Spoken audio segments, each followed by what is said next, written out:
Okay, so now class of Kitzur Shulchan Aruch. We continue with Siman 52. And now big topic is Ha'etz. So it's laws of the blessings. And the topic is Ha'etz, Ha'adama, in Shechakol blessing. Okay, so we start with Sif number 6. And it says, fruits and vegetables that are better when they are raw than they are cooked, because the cooking process diminishes their taste upon eating them when they are cooked. We do not recite the blessing Borei Ha'etz or Borei Ha'adama, but only Shechakol blessing. Okay, so let's continue. Even if these foods were cooked with meat, and they were improved by the flavor imparted by the meat, nevertheless, in that case, the meat is a primary food in the mixture, and we therefore recite only Shechakol blessing upon them. However, one cooked them in a way that they are primary ingredient, and still they were improved through the cooking process. For example, if he fries them in a fat or honey or the like, we recite upon them appropriate blessing of Ha'etz or Ha'adama. For what difference does it make if it was cooked in water, in which case Ha'etz or Ha'adama is recited, or if it was cooked in a fat or honey? In either case, the cooking process is detrimental to the food, but in either case, the cooking process is not detrimental to the food, but improves it. Okay, so let's do from the beginning, and we're going to explain and see the commentary also. Okay, from the beginning. Fruits and vegetables that are better when they are raw than they were cooked, because the cooking process diminishes the taste. So I was thinking in my mind of, for example, I don't know any good example from the top of my head. So some fruits or vegetables that are better raw, but when you cook it, so it's diminishing the taste. I'm not sure. Okay. So upon eating them, when they are cooked, we do not recite the blessing Borei Ha'etz or Ha'adama. So the blessing Borei Ha'etz or Borei Ha'adama, as we said last time, is recited on a fruit or a vegetable when they're in their best state, whether cooked or raw, whatever is it, right? So that's considered to be pre meaning the fruit of the tree or of the ground, doesn't matter, right? But when we diminish the taste, so we would say Shechakol. Okay. So for example, what Shechakol, let's say somebody decided to eat raw beets, right? So he would say Shechakol. He would not say Borei Ha'adama. But on cooked beets, he would say Borei Ha'adama. Okay. Continue. Even if these foods were cooked with meat, and they were improved by the flavor imparted by them, I guess sometimes some people like, I think, chicken with apples. They stuff chicken with or geese with apples. Okay. So of course, like when they put inside of the chicken these apples, so that of course the apples would absorb all of the flavor, for sure, right? And they were just 1 second. Even if these foods were cooked with meat, and they were improved by the flavor imparted by the meat, nevertheless, in that case, the meat is a primary food in the mixture. So we learn in our class Halachos of Brochos. So we said there is such a concept of ikar and tofel.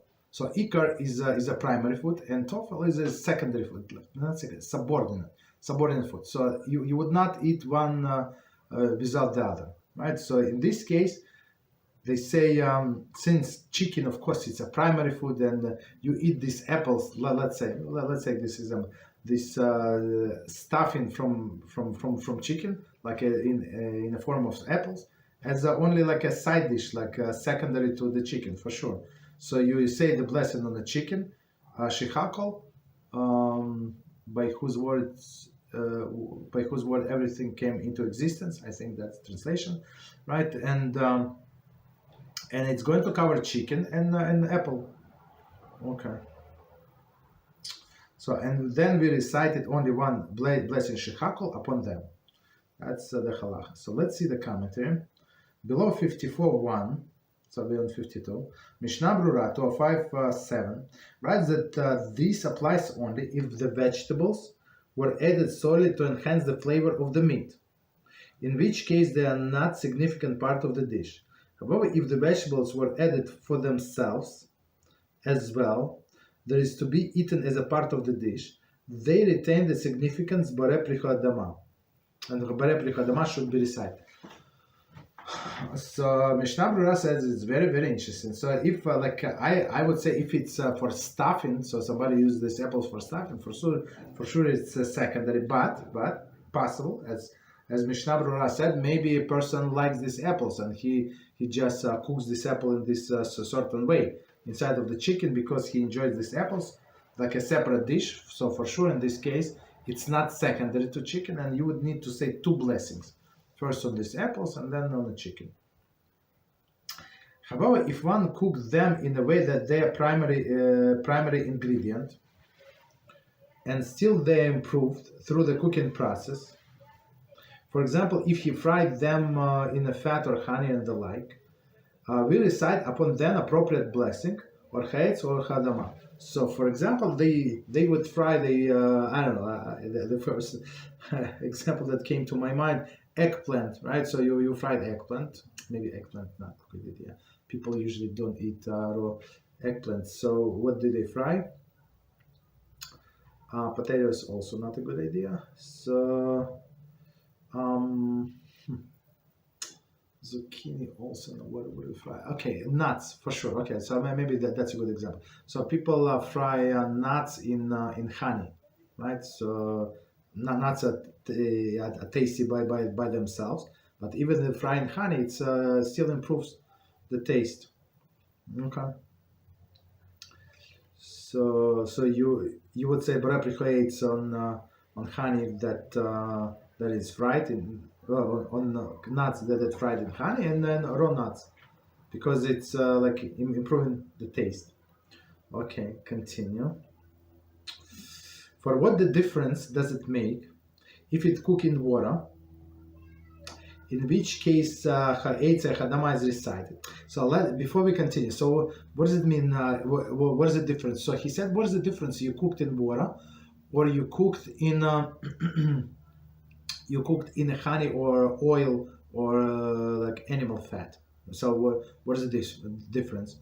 And just to explain this question that Kitzur is asking, when you cook something in water, so it becomes soup, right? So it could be vegetable soup, or it could be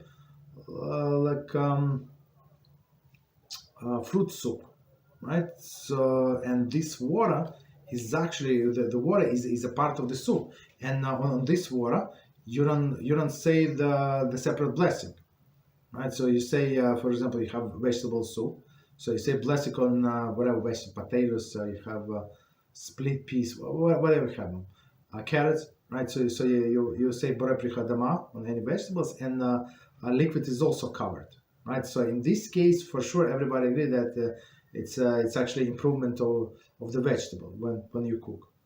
Okay, so Kitzur said, what's the difference? You cooked in water, or you cooked in oil or animal fat or in honey? Okay. In either case, the cooking process is not detrimental to the food, but it improves it. So yeah, of course, it's a different taste if you may make a soup, so it's tasty. Baruch HaShem. So say exactly the same blessing, Borei Pricha Adama or Borei Pricha Eitz. Okay. Any questions on what we said?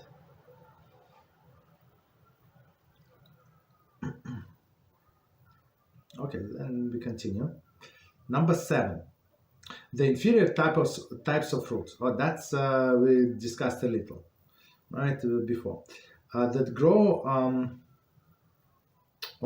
brambles and thorn bushes, or from other trees that have sprouted on their own, when and were not planted by man, such as white apples on similar fruit, which is in a raw state is inedible, even if one cooked and fried them in honey or sugar, they are now edible. We recite only Shechakol blessing upon them, not Bareprichoids. However, hazelnut, although they grow in wild in a forest, are considered significant fruit, and we recite Bareprichoids blessing upon them. So let's do from the beginning. There is a commentary, and we're going to explain what it says here. So now we have all up to now. We were talking about the fruits and vegetables that cultivated by man. Now we're talking about the like wild fruits. Okay. For the inferior, so it's wild fruits. We're not talking about berries. Okay, just so you know, we're talking about fruits. So there is like some. I saw a few times in my life the wild apples, right, somewhere in the middle of the forest. There are apple tree. Of course, the inedibles. They're so sour. It's I knew I said to everybody, don't make a blessing, because I mean I knew that it's going to be very sour, unedible. Okay, so okay, but we wanted to taste it.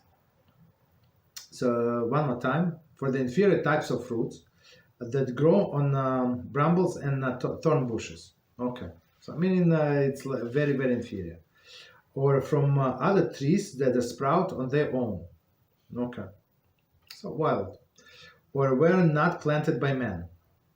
Okay, such as the wild apples or similar fruit, which is in raw state is inedible. So again, so they it's not like they're still raw. They're not. I mean, like even at the end of the summer, they're still sour. So it's not like they. It's you try in the beginning of the summer they sour, but in the end of the summer they're going to sweet. No, doesn't matter how long they say, they still inedible, right? So, but if you cook them, right, like in honey, so improve them in honey and sugar, that's what they do. So now they're edible, but even though they're edible, it's still so you cannot call them fruits, right? Because they right because they're wild, and because they're not inedible in original state, right? And we say shechakol upon them. So let's see the commentary. If the trees were cultivated by men, even if the fruits are not eaten raw, one recite bareprichoids upon them after they're cooked. So same, I would say, with potatoes, right? So potatoes are cultivated by men, but they're not inedible. I mean, for most of the people in the raw state, right? So, but after we cook it, we say what is it? We say bara pricha damas. So same is here. If a same tree was cultivated by men, they're inedible. I'm not sure, like.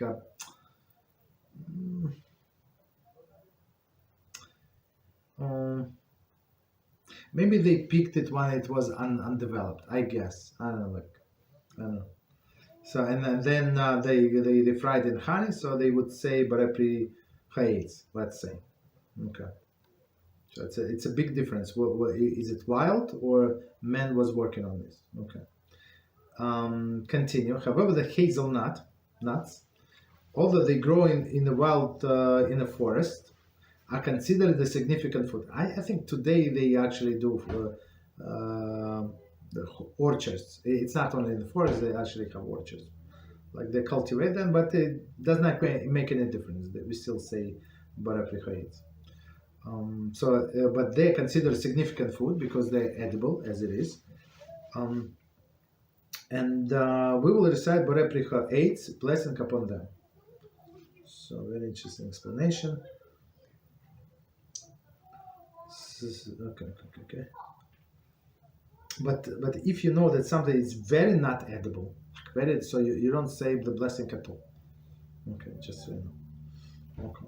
So number 8, herbage and sprouts on its own without being planted by man, even if they are edible raw, even if one cooked them and they have now become significant food. Nevertheless, these types of herbage is not planted. It is not considered pre-fruit. And we recite Shechakol blessing upon it. However, with regard to lettuce or similar vegetables that was planted, we recite the Barepricha Dama blessing upon it. In addition, the types of herbage that grow on their own, they are not cultivated. If they have some type of significant fruit growing on them, such Yagdes and Malines. So we're going to check. I think it's raspberry. Okay. We recite the Barepricha Dama blessing upon eating them. Okay, there is some commentaries, so we're going to see. All right, so let's do this from the beginning, and we're going to explain. So herbage and sprouts on their own without being planted by man. Okay, even though they are edible raw. So what would be the example? I don't know. I don't need this herbage that sprout on their own, which is buy it in the store, but I'm not sure what is. Something like from the wild. I don't know. That was not planted by man. Even if they are edible raw, even if one cooked them and they have become significant food, right? Nevertheless, this type of herbage is not planted. It is not considered to be pre. So if it was not planted, so there are only few exceptions that something from the wild, you would say there is a fruit or something, right? So for fruit of the tree or fruit of the ground. So one example would be berries, and as we're going to see, because even in a raw state they're very tasty, right? For sure. Okay, so but those are exception according to this logic, because nobody planted them. And we say Shechakol blessing upon it. Okay, so it's from the wild, from the forest. So you say Shechakol. Continue. However, with regard to lettuce, okay, so it's Simish number. So lettuce or similar vegetables that was planted. So lettuce is in a class of herbage. Okay, no problem. Right, so it was planted. We recite Barepricha Dama blessing upon it. So everything that is planted, that was meant to be food, right, by a person and grown as a food, so we say Barepricha Dama or Barepricha. In addition, types of herbage that grow on their own, they are not cultivated. If they have some types of significant fruit, so this herbage it's like a grass. I mean, of course, if a person has no other choice, he would eat the grass, eat the different grasses. But here we say the story if it has fruits like this raspberry, right, from the forest. I mean, it's very tasty. You can eat it, right? Then such a Yagdes and Malines, right? We recite the Barepricha Dama blessing upon eating them. So what is Yagdes and Malines? This refers to kinds of berries, Simishna Brura, to identify as blueberries and raspberries. Okay, so it's blueberries and raspberries. Blueberries. Okay, so they grow in a forest. We recite Barepricha Dama blessing upon eating them.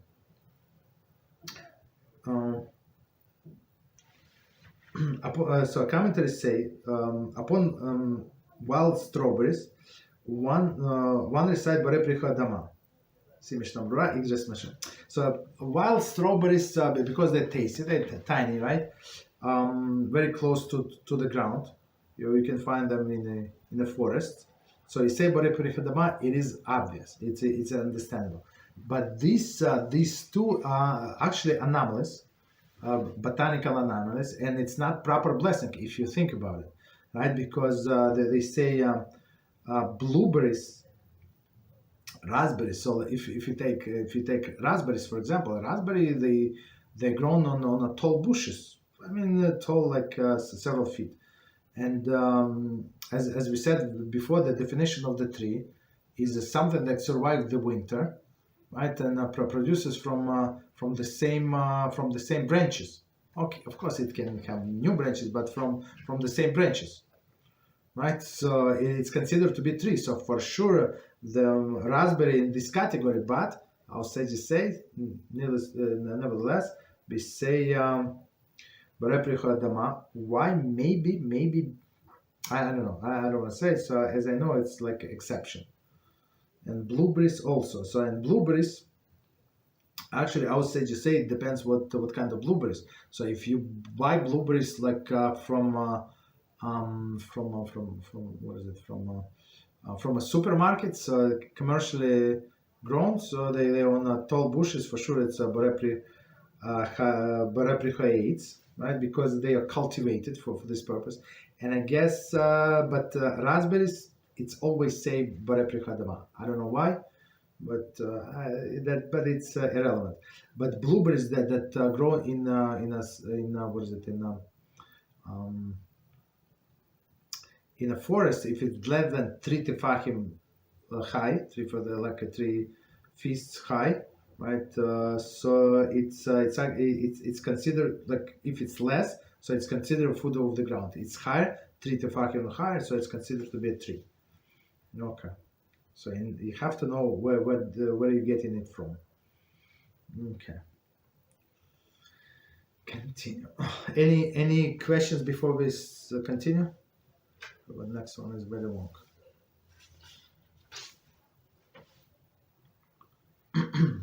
Okay, no questions. Continue. So number 9, something that grows on a plant that is not the primary fruit is not considered significant as a fruit itself. Rather,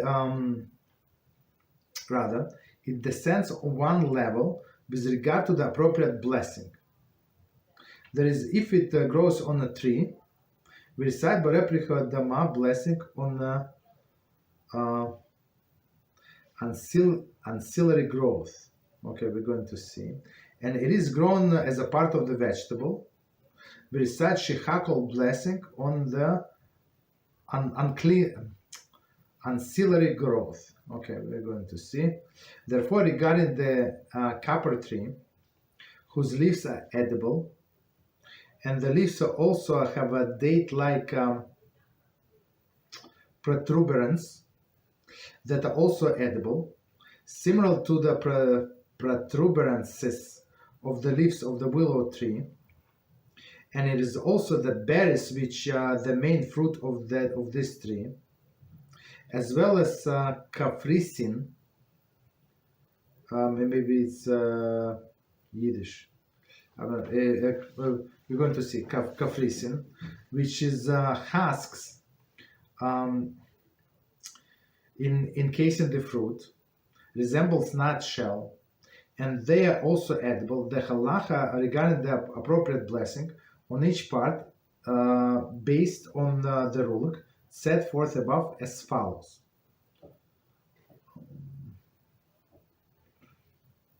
Okay, should we continue? Okay, so let's read till the end and then we'll come back. Okay, as follows. Upon berries, which are the primary fruit, one recite Borei Pri Haetz blessing. On the leaves, the date-like protuberances and the husks, one recite Borei Pri Hadama. Likewise, on rose petals that were preserved in honey and sugar, we recite the Borei Pri Hadama blessing. Even though the petals grow on a tree, because they are not the primary product of the tree. Likewise, upon the orange rings that were preserved in honey and sugar, we recite Borei Pri Hadama blessing upon them. one peels cucumber and fry one second on peels apologize on peels of cucumber that are fried in honey and sugar. Very interesting. Besides shechakol blessing on the pods of the peas that are sown that are sown in the fields, even though they have sweet taste. If one eat them without the peas, the shechakol blessing is recited upon them.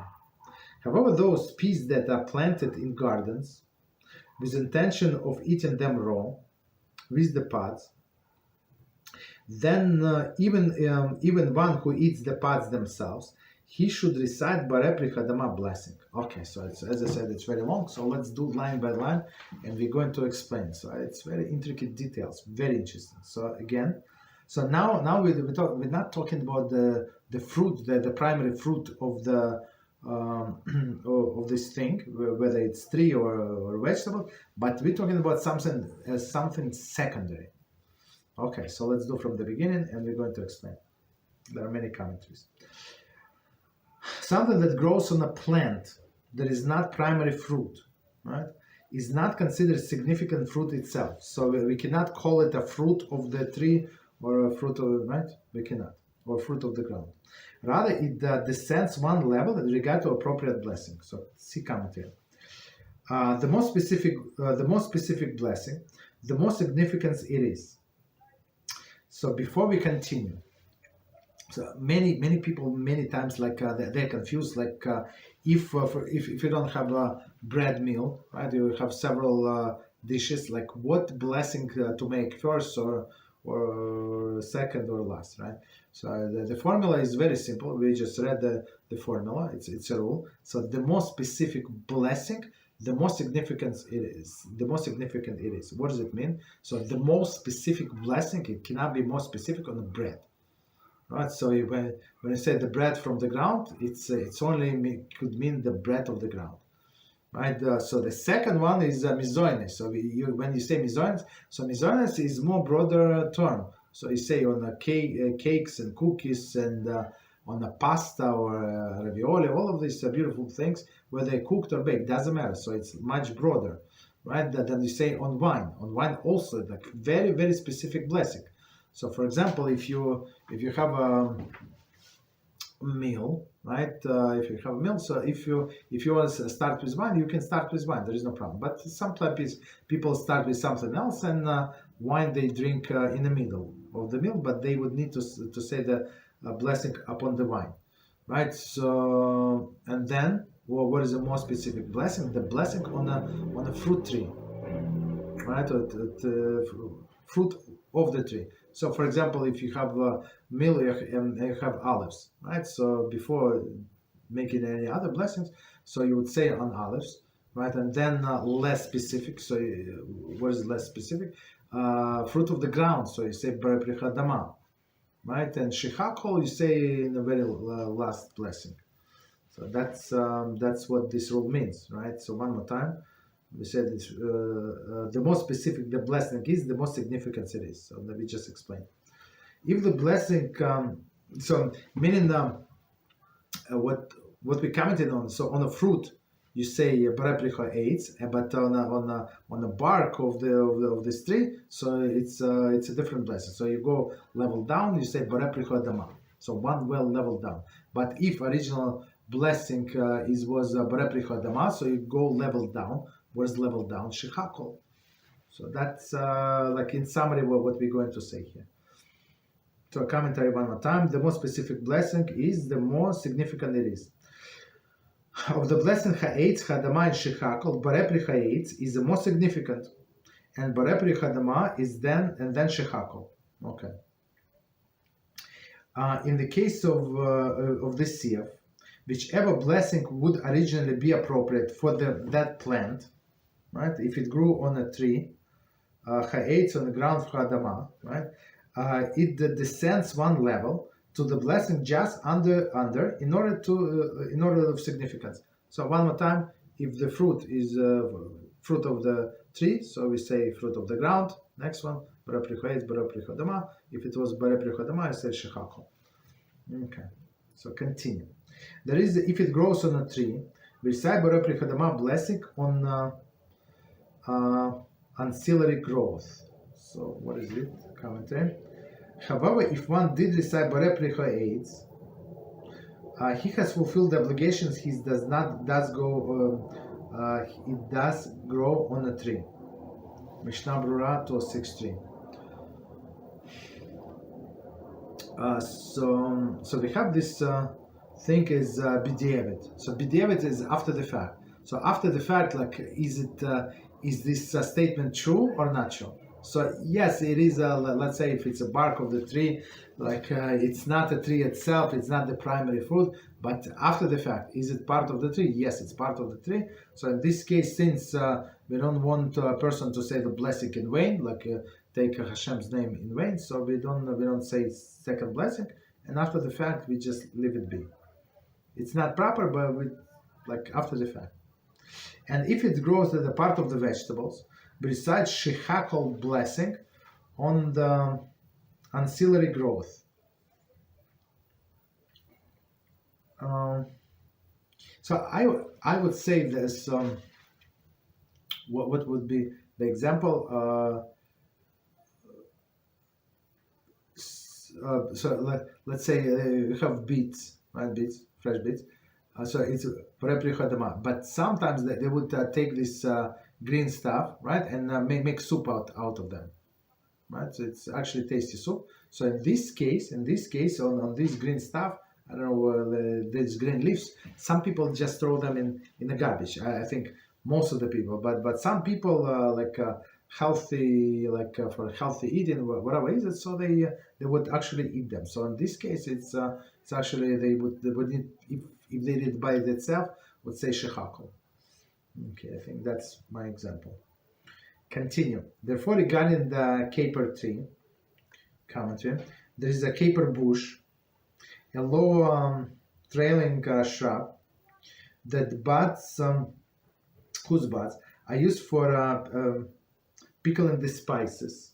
Okay, but okay, so it is a bush, right? But you see that Kitzur call it tree. So why is it tree? Because it is, as we said, survives the winter. So it's tree even though it's bush. Okay. So and whose leaves are edible. So they use these leaves for pickling stuff. Okay.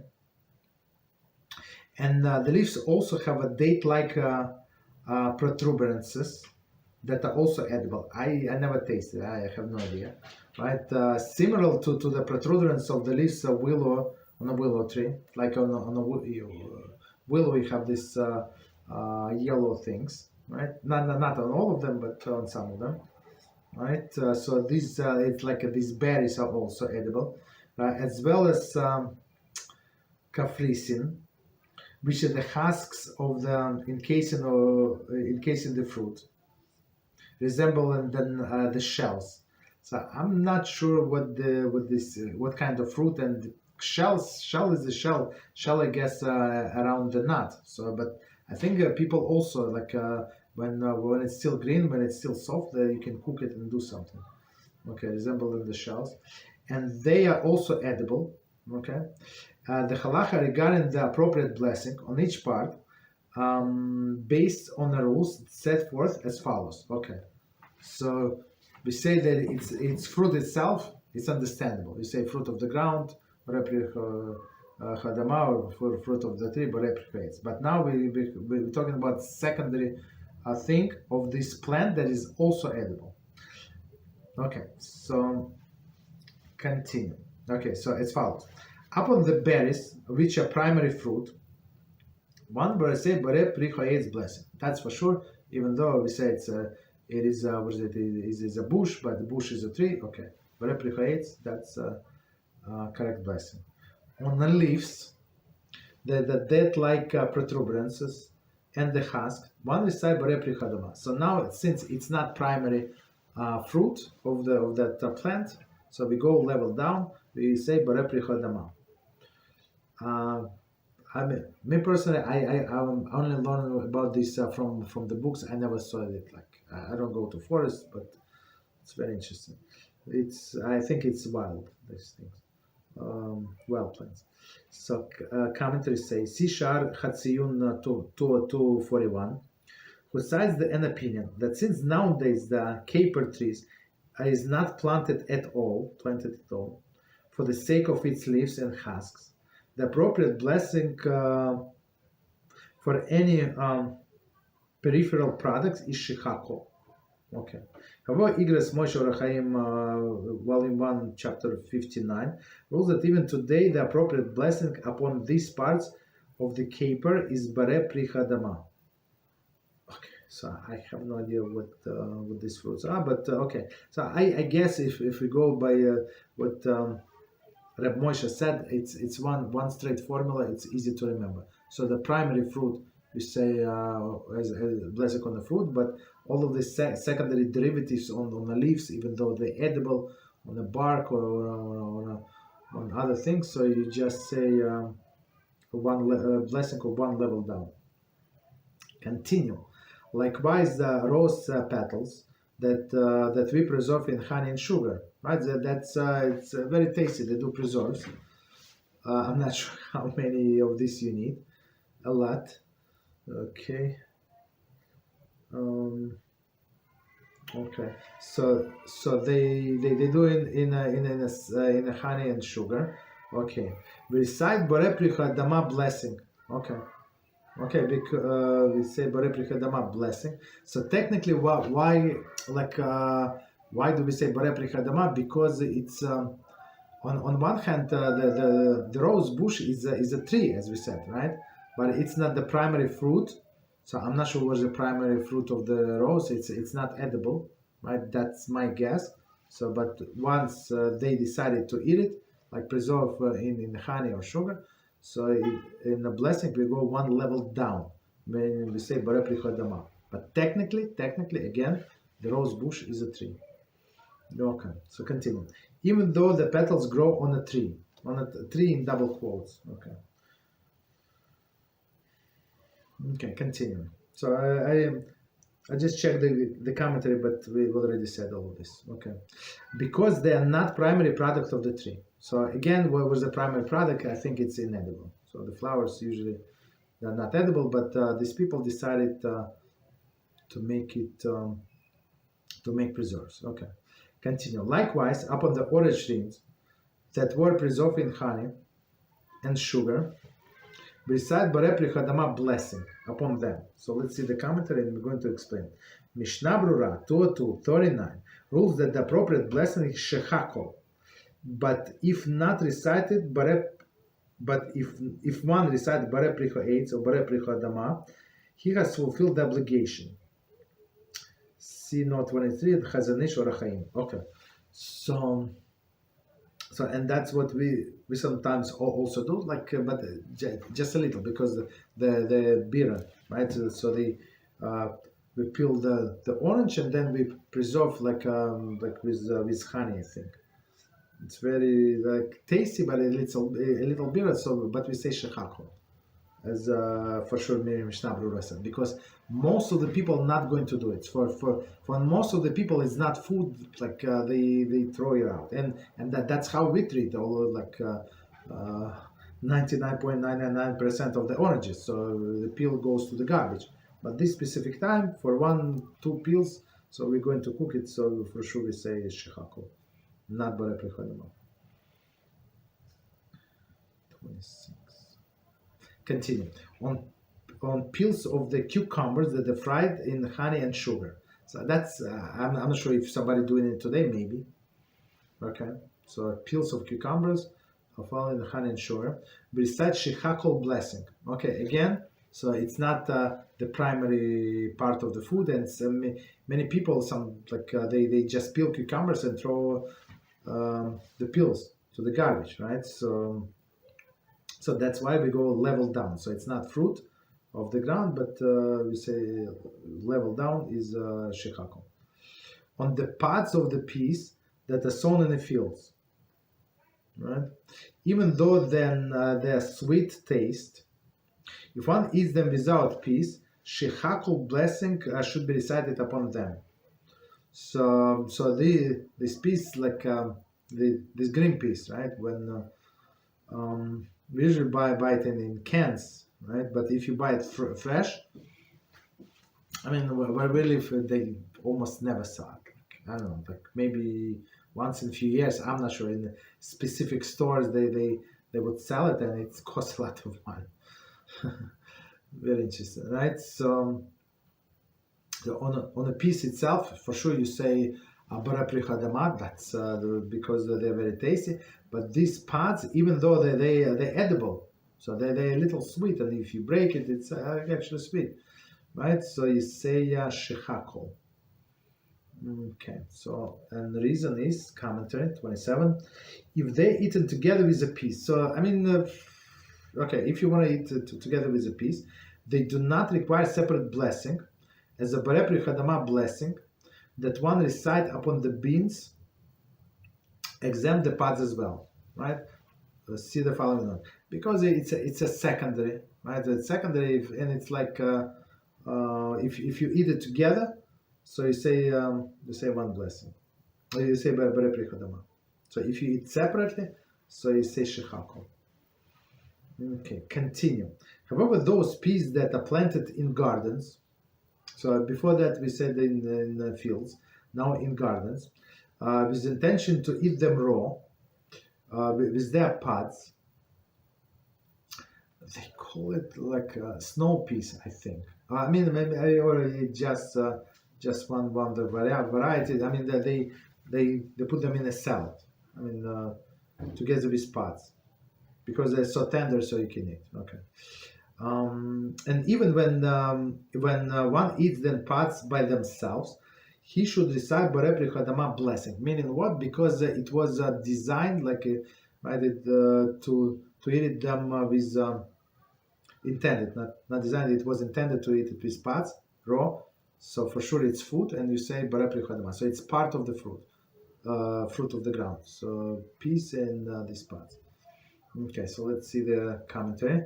So Mishnah Berurah 2:1-9 writes that both when they are planted to be eaten raw, and when they are planted for the peas, the blessing for the pods is a subject to dispute among the halachic authorities. Mishnah Berurah therefore suggests that they should be eaten only together with the peas, in which case Borei Pri Chadama blessing that one recites on the piece exempt the pods as well. So Mishnah Berurah said there is a Halachos. Sages do not agree. Maybe it's food, maybe it's garbage, right? So what blessing to make? Borei Pri Chadama on the pods itself, on the pods, right? So he said don't eat the pods separate. Eat it with peas, and it's all issues are resolved. However, one who does eat the pods by themselves, even if they are planted to be eaten that way, should recite shechakol blessing. See Igros Moshe. So Igros Moshe said it goes. Okay, so that's what we do. We do shechakol. Who rules that like a kitzur? No. Who rules like a kitzur that upon the pods that grown in the garden to be eaten raw, one should recite Borei Pri Chadama blessing. So.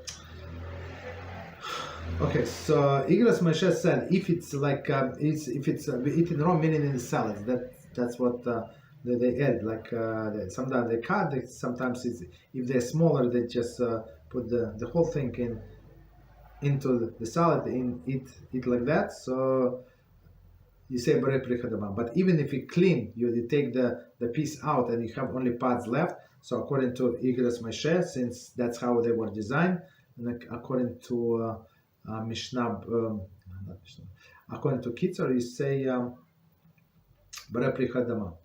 Okay, but according to Mishnah Berurah, he say shechakol. So I guess the solution would be to like if possible, as we always say, it's possible to go by all of the opinions. So say Borei Pri Chadama on one thing, let's say on peas, right, and say shechakol or something else on your tea or coffee or whatever you're going to drink, let's say. And keep in mind that I want to cover also the spots if you decided to eat. That's it. So it's going to cover everything. Okay, so let me check time.